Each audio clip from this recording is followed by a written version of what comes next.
Hey everyone, I'm David Finz, and on this episode of the Cyber Insurance Imperative, we're going to tackle the persistent but false narrative that cyber insurance is fueling the ransomware epidemic. In a previous episode, I noted that a prominent FBI official has gone on record as saying that banning ransom payments would have the effect of criminalizing business owners and potentially subjecting them to double extortion.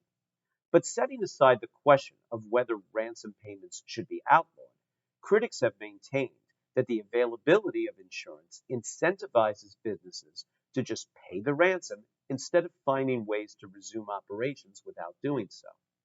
Well, a new report out of Great Britain from the Royal United Services Institute, which describes itself as the world's oldest and the UK's leading defense and security tank, would seem to put that question to rest.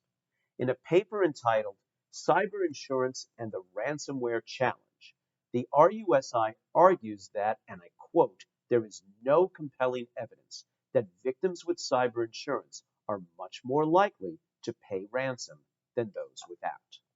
Now, this report is over 80 pages long, and if you'd like a copy, you can DM me on LinkedIn or email me at david.fins@alliant.com, and I'll be happy to send it to you.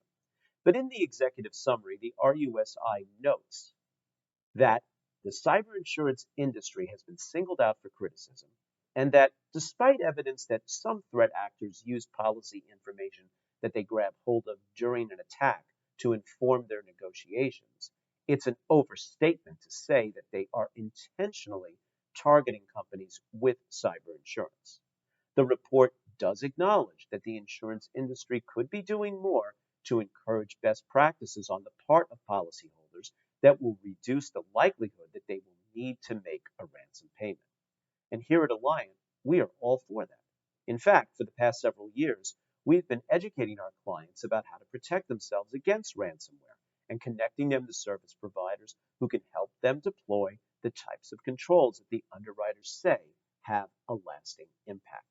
And now, our new cyber risk consulting team can help you develop or update your incident response plans and lead tabletop exercises to equip your senior management to minimize the financial and reputational harm associated with an event if and when it does occur. Folks, the payment of a ransom should always be a last resort, and businesses that take network security and data privacy seriously up front are far less likely to find themselves having to pay a threat actor later. So if your insurance broker isn't discussing these issues with you, maybe it's time that you discover the more rewarding way to manage risk. Thanks for watching.